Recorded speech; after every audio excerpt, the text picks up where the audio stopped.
Antinatalism. This philosophy begins with a harsh premise, that life is suffering, and therefore, creating life is wrong. Antinatalists argue that birth is not a gift, but a curse.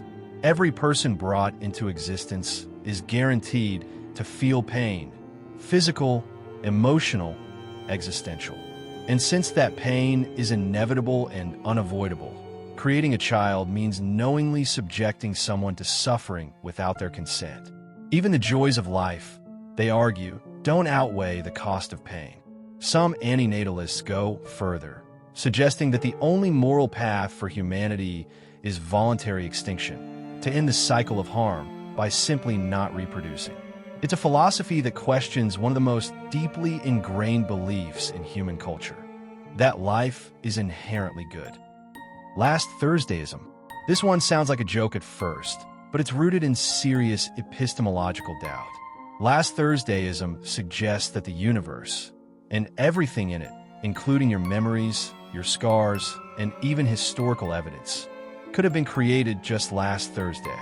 You might feel confident that you've lived for years, gone to school, celebrated birthdays, loved people. But all of those memories could have been fabricated, inserted into your mind at the moment of creation. According to this view, everything you know about the past is unverifiable. There's no way to prove the universe wasn't created with a fake history. You trust your memories, but memory is flawed. You trust evidence, but even that could have been planted. Perpetual isolation. This view holds that no one can ever truly experience your reality. You can tell someone you're sad. You can explain your thoughts, describe your dreams, scream your pain, but no one else will feel it as you do. Your mind is an isolated chamber, sealed off from the rest of the world. Even in the closest moments, falling in love, crying with someone, sharing a secret, you're still trapped behind the wall of your own consciousness. Others can guess what it's like to be you, but they'll never know, and you'll never know them, not completely.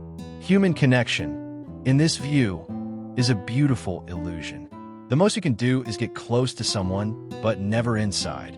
Death awareness. Death is not just a biological event. It's the silent force behind everything you do. Every decision, every ambition, every regret is shaped by the knowledge that you will one day die. You don't think about it constantly, but it's always there, just beneath the surface. We avoid it, suppress it, distract ourselves from it. But it waits for us all. And the terrifying part isn't just that you'll die. It's that when you do, the entire you ceases to exist. Your thoughts, your memories, your voice, your laugh, gone. The world will go on, indifferent. All your stories, loves, fears, reduced to silence. And yet, it's this awareness that gives urgency to everything. Without death, would anything even matter? Panpsychism. This idea claims that consciousness isn't exclusive to humans or even animals.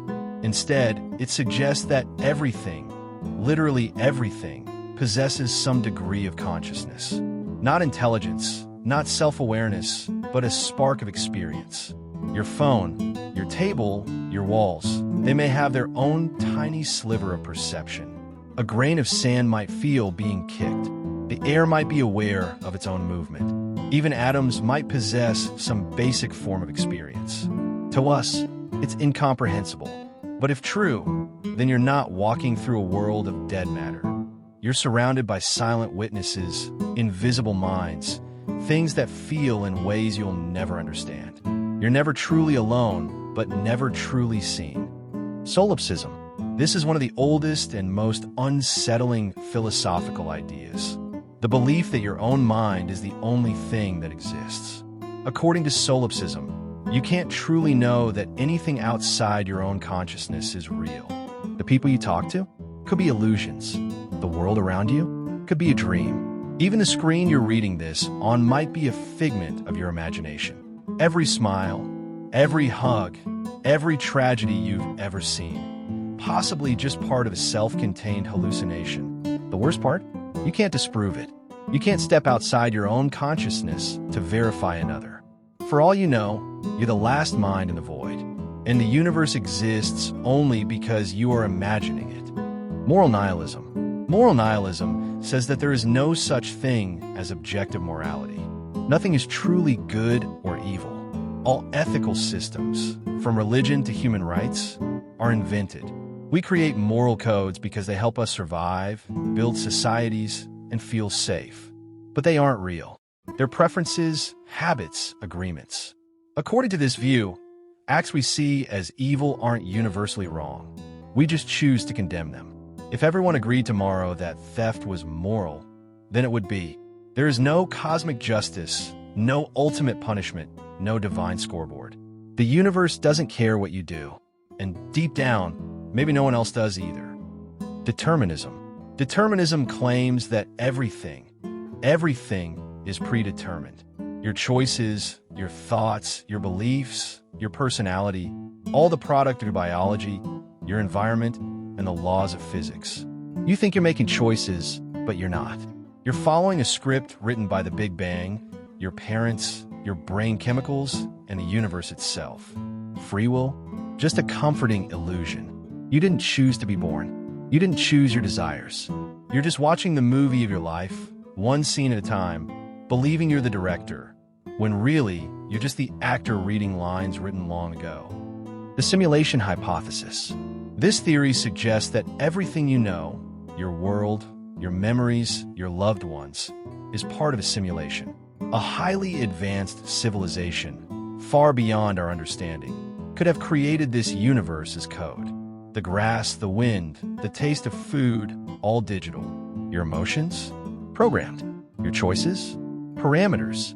You might just be a line of code running in an experiment. And if so, then nothing is real in the way you think it is. Even worse, the simulation could be shut off at any moment. No warning. No escape. One key press, and your entire existence gone. Eternalism. Eternalism is the belief that time doesn't pass. It all just exists. The past, present, and future are equally real. Your death already exists. Your happiest day and your worst moment are still there, frozen in space-time. You're not moving through life. You're just experiencing different parts of fixed structure. You don't really make choices. You don't really change the future. It's all already set.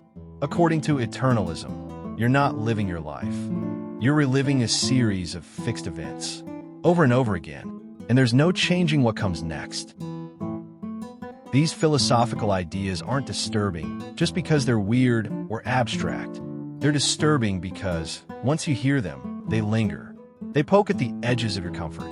They whisper doubts into your most basic assumptions. What if life isn't a gift? What if your mind is the only thing that exists? What if every choice you've made was never really yours? What if death doesn't just wait at the end, but shapes every moment from the beginning? What if the people you love don't really exist, or worse, never did? These questions don't have easy answers.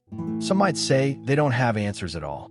But one thing's certain, once the seed of doubt is planted, it grows. The world around you might feel the same, but it isn't. Not after this. Because now you know, now you've looked behind the curtain. And whether you believe these ideas or not, you'll never look at reality the same way again.